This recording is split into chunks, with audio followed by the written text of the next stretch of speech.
I'm Kiera Morgan. Thanks for joining me on this episode of Coffee with Kiera, sponsored by the Human Being in Newport and Lincoln City.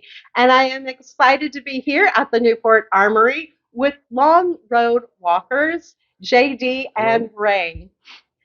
Thank you guys so much for taking time out of an incredibly busy schedule after you've arrived here in Newport to chat with us. JD, let's start with you. Tell us a little bit about yourself and what inspired you to do this. Justin LeHew, retired United States Marine.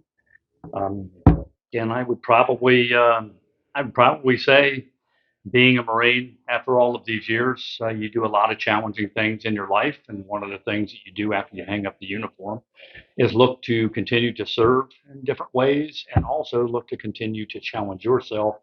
And thirdly, is I found one of the better successes in life is to surround yourself with very good and like-minded people to do that. So we came upon an idea to walk across the nation. We started at different points at first, and then we just kind of found a little bit earlier that it was easier to pick one point at one end of a highway, which started in Boston Harbor, and then pick another point at the end of that. And Route 20 turned into be the longest highway in America. And of course, there's Route in the South, Route 66, and we get it all the time. You boys know that there was a lot shorter way to get across the United States. And the point to that was we wanted the longest route. And we wanted Route 20 to represent numerous things, one being the long journey home that a lot of Americans have been waiting for decades to make back to their families. And also, it just happened to correspond at the time we made the decision. It was 20 years that America had been fighting in Afghanistan and Iraq. And it was the 20th anniversary of that. And of course, COVID had to shut everything down for a while. So we were more than 20 years, but the same sentiment applies. And that's how we came up with the idea of Route 20. And Ray, tell us a little bit about you and how you got involved. Yeah, so I'm Ray Shinohara. I'm a, a veteran Marine. I did 11 years, and I just wanted to be in the company of some good guys. And I showed up halfway through when they were in Illinois, a little bit outside of Chicago in Elgin, and I've been with them ever since. And let's talk a little bit about the reason for the long road. I run a POW MIA search and recovery organization that is the world's most successful private MIA search organization called History Flight. And History Flight travels around the world and augments the United States of America's mission that we don't leave our dead and wounded on the battlefield, and we will make whatever effort that we can to return our nation's missing in action. And the government has a great organization called the Defense POW MIA Accounting Agency that is overall responsible for this mission. And they figured with 81,000 missing just since World War II, and we're not talking World War I and the previous wars before that, but 81,000 missing, they figured that at the rate that they were returning people of a couple of hundred a year, that there's no way they're going to be able to make a huge dent in that without reaching out to the private industry, who has been mastering a lot of these pioneered search and recovery things. And it doesn't matter if it's canine cadaver dogs, if it's drone technology, if it's ground penetrating radar. The civilian sector has a lot of that. And they have a lot of passionate veterans that really can make a difference in that world, doing it for the right reasons and not for the commercialized reason. And so we have a nonprofit at History Flight, and we send search teams to all the battlefields around the world. We do the research for the cases. Usually takes a couple of years of research for each individual case, because we like to be very good stewards of the money that we take in. So rather than going out and taking a wild guess and be within 1,000 meters and you're off and you just went out for 3 weeks and you may not have found anything, we do the research to basically neck that down to 1 meter. And that way, then we send a team out, work with the local national government, and then we stick a shovel on the ground. And by doing that kind of methodology, we have enjoyed a 93% success rate of finding everything that we find. That's incredible. And as you mentioned during your speech on your arrival, a 93% success rate is incredible. So, Ray, tell us what was most moving to you in the walk. I think one of the most moving things was just being a part of something bigger than myself. You know, I've talked about it before. Like I got to go to Iraq and Afghanistan. I lost some guys. I got to bring them back home. Their family got to have closure, and we lived up to the idea that we leave nobody behind, and to be able to be a part of something bigger that are helping an organization. With the recovery of the nation's missing in action and living up to those words of leaving nobody behind. I think that's the most powerful thing. And every step we take on the road is one step closer to here to Newport. But it's the awareness and the outreach that we're doing with the American people to let them know that we still have missing in action on the battlefield that haven't been recovered. Did you have some positive reception along the way from other areas and other states? Absolutely. Every place we went to is a special place, and they welcomed us in with open arms, generosity, kindness, and it's amazing to think what the American people would do for each other. You just have to walk the road and see for yourself. And JD, you had one other who wasn't able to join us for the interview. Let's talk about your third person. Rocky Kinzer, you can't miss him. He's about 6'5", maybe 6'6". I think he's very humble when he tries to say that he's 6'5.5" or something like that. But Rocky worked for me. We were introduced to each other in the year 2010. I had taken over the 3rd Marine Regiment as a regimental sergeant major in Kaneohe Bay, Hawaii. Ray was part of that regiment at the time, and Rocky was part of that regiment. And I had heard a lot about him. I had knew his history, and Rocky has a lot of combat deployments and did a lot of good things, and brought a lot of good people home underneath his leadership. And I knew that running a regiment of 3,000 some men, you need to have some trusted agents that are next to you. And you also need to have some people who are disruptors that aren't afraid to go out and disrupt things that the sergeant major needs to have disrupted every now and then. And we were kind of really like-minded individuals, but different in many ways. And that really kind of was a yin and yang combination to be able to work together for a couple of years and move him around a little bit so he could eventually get promoted to sergeant major as well. And then they could send him out to have his own battalions and regiments, of which he got a chance to do. And when I had retired in 2018, Rocky had stayed in another year.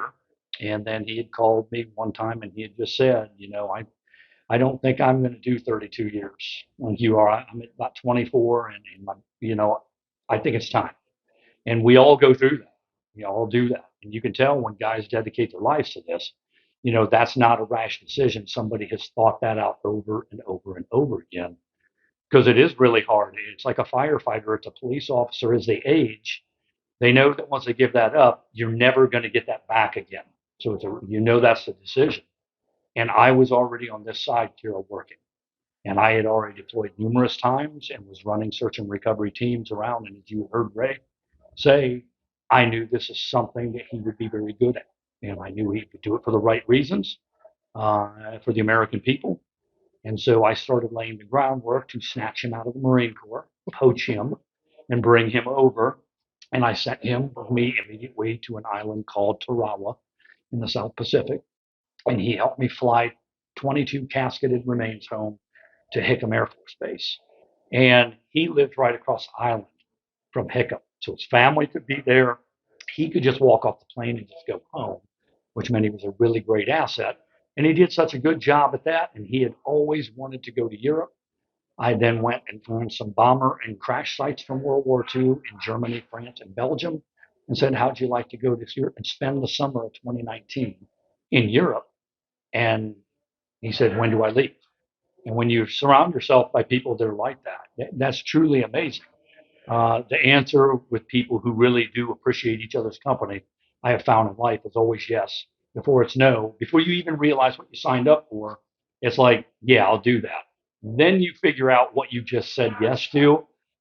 And the epic scope of that turned into him spending about 3 months in Germany, France, and Belgium with international team of scientists. And he was running those teams in Europe. And we did 6 crash sites in 4.5 months. And about a year ago, First Lieutenant Horrigan from West Virginia was identified out of one of the crash sites. So that would have been Rocky's first recovery that he ran, and actually got to see the results from that identified. And I think on the other 5 crash sites, as soon as the DNA comes through, I think we're going to have success on all the other ones too. That's amazing. And thank you so much for doing that and for what you do. Let's talk about the reception since you've arrived here in Newport. Some pretty big fundraisers have been happening, and I hope that we are able to contribute to your organization in a great way. But beyond that, folks can still continue to give if they weren't able to make it to any of the fundraisers, right? They sure can, and we're going to maintain the websites that we have. We have our History Flight website that people can just go to www.historyflight.com, and that's the business side of the 501c3. Then we had created the Long Road website, and that basically was a website that couched a bunch of other things into one-stop shopping. And it also will be updated here pretty soon to incorporate the ending of this. So if people go there now, Kiera, they're going to see the beginning, and they're going to see the why. Here are the players, here are the guys, here was the challenge, here's what they're going to do, and we haven't had a chance to now say it's finished. And here's those maps to go on there to put a bookend to that. We're going to keep that going, and then we're also going to keep our blog on our Facebook page going, because a lot of the demand signal of that from people is they're already after 24 hours going into withdrawals of not seeing a photograph or something there, and it really is, you really find out in a different light out here when you see what people post on there, and you see people say there's a lot of websites, there's a lot of these groups out there on the internet. And a lot of people say, I choose not to be in these groups because some people get in the groups and then people start going in the groups and they all say, it's amazing because that didn't happen in this group. And there's no Republicans and Democrats and people posting these things. It's people now posting, like a guy, it was about 2 days ago, and that individual posted on there that he's had a lot of trauma. He's a veteran. He has a placard that he drives around with and puts up in the window, and he parks as close to the Walmart door as he can. And this. And he said, after watching this, he goes, I was on 17 medications. And he goes, I sat in my car one night crying.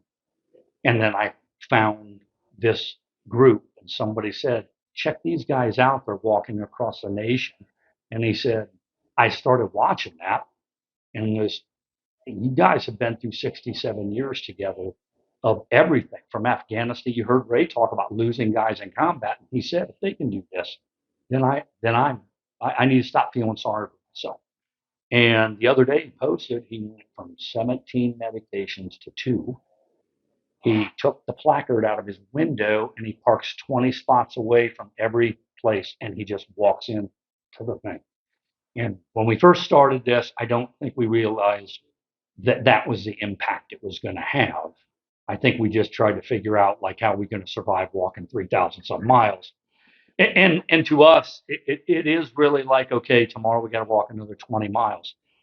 When I walked in here, Kiera, and we brought that RV in here today, I made a comment to Ray and everybody else. I'm like, who wants a photograph of this crappy 1985 RV? It's over here. As soon as I pulled in tonight, people go, can I get a photograph with you next to the RV? And when you're doing it every day, a lot of times it just becomes second nature and you lose perspective on that. But those are really how this has affected people. This needs to be carried on because, as somebody said, it felt like a movement. It really felt like you have 300 followers and you're still sitting there like, wow, that's great. This is huge. And then you're almost over 15,000 followers. And we're getting 100 a day now because at the tail end of this, I think people here just thought, prior to east of the Mississippi River, they'll quit any day. And then when we got over the Mississippi River, it was like, I don't think these guys are stopping. So people start tuning in more. Yeah. And then by the time that we got to Oregon, nobody said they're going to quit. So we're going to watch this whole thing. And then they started telling everybody. And then when we posted that 20 for 20 challenge, our fundraising jumped overnight. It resonated with people. They said that it connected the Route 20 to $20 to the 20 to the MIAs to everything else. And it was like, I get it. And so as we're walking through these towns, people are just pulling into parking lots and stopping us in many states. And they got a 20, and I want to do the 20 for 20. And then we go and we record that. And they're still doing it like as we're speaking right now. So we want to perpetually give them a platform to still be able to talk to each other like that. And, who knows? We all joke, we're not walking across America anymore, but that doesn't mean we're not going to do, something else down the road. Well, and I think a lot of people, have heard of the POWs and MIA, and I don't think that there was a recognition of just what that meant. Um, thinking, oh, well, prisoner of war, we got that. But your explanation of those that were left behind, that was a huge wake up to me. And so I think that's for a lot of people, it's, wow, that really was a reality. So I think what you've done, at least as far as I'm concerned, is you've increased my perception of what that means and that reality. And so that's why people are really wanting to help. We are a nation, as you said, of banding together when in need to make things happen. Ray, is there anything else that you want to add as we're wrapping up? Well, thank you so much from the bottom of my heart for your service. Thank you, JD. Is there anything that you would like to add real quick as we're wrapping up here? No, I think that people are just going to be able to view this as a caveat to be able to go and be inspired by what you were doing that's there. And we would just ask them if they're inspired by the videos that you are making, then they can go to whatever search engine that they have to just type in they don't even have to type in our webpage or that. They can type in POWMIA, something like that, and they will see some of the most phenomenal and heartbreaking stories that are out there. And they can, in their own way, then seek to make a difference with that information in their own lives. And you provided the city with Mayor Sawyer with some placards. Have you given those to each state? That was a lot. That was the first one. We saved that for the end. My daughter pulled those off the wall that are Oregon. And if you ever get a chance to visit Fredericksburg, Virginia, I have a wall of those. And every time I go into work in like the headquarters / museum we created, when you walk around that corner, you see all those plates on that wall. And it really is, it helps you, one, learn them. I can tell you everything about every one of those plates of the hundreds as if I served with every one of those guys and I was their platoon sergeant. I can tell you where they came from. Like I said, I can tell you which one's the high school football champion of 1942 that is in there. But the other thing is when visitors come and they walk around that corner, they said that is the most impactful thing, because when we think of a veteran, we think of hats, pins, uh, uh, people riding motorcycles with vests, and they have this image of what a veteran is. And the veteran has long hair, they're old. When you hear veteran, you never think of a 22-year-old. You never think when your son is a veteran. When they're younger, nobody relates it to being veterans. When you're older like me, people know you're a veteran that's there. But what they don't know is how young all of those guys were. And when you look on there and you can tell them a story of, oh, you see that kid that looks like he's 15? He was 15 and he lied to get into the Marine Corps. because he went to combat with his brother who was 18, and he said, "I'm not going without my brother." And he lied, got in the Marine Corps. And on Tarawa, both of those boys were killed within one day of each other. His older brother, Hugh Johnson, landed on the top of Tarawa on the first day of the invasion of 20 November 1943 as a sergeant. So a very responsible position. And his younger brother, who lied to get into the Marine Corps to follow his older brother, had served at Guadalcanal, been wounded already. We're talking about kids that weren't even 18, and they're already combat wounded, and they're going through these islands. And following 2 days later, he had no idea his brother was killed, and they were less than 300 meters apart on that island when his brother was killed. His unit landed, and that young man withstood a Japanese banzai attack of 500 individuals that took on just a small group of Marines, and he was killed. And Hugh, his brother's still missing. We're going to find him. The younger one was found in 2019 laying with 32 of his other brothers that were on that repulsed wave of a Japanese banzai attack. And we found a missing row of 32 Marines. Unfortunately, his brother's in a different unit. He's on the other side of the island, and we're going to do whatever we can to get both of those boys. And we look forward to covering that and continuing to cover your stories and your successes as they happen. So give your website for donations one more time. It's www.teamlongroad.com. That's a one-stop shop. There's Venmo. There's anywhere else that's on there. And then the other website is www.historyflight.com to read about the mission. And also, there is volunteer questionnaires on there that if people want to contribute and say, you know what, times are hard. It's Christmas and everything else. And I have found out there's ways to make human beings. It's not about money. It's about what people value they can bring. And there's a 6-page questionnaire. It even tells them, don't forget your hobbies. We want to know what makes you happy, everything else. And then we review those, and you can find a skill set of everyone on how they want to research or how they can help to do that. And I challenge everybody to go to the website, fill out that questionnaire, and send it in. And who knows, you may be part of one of these recoveries in the future.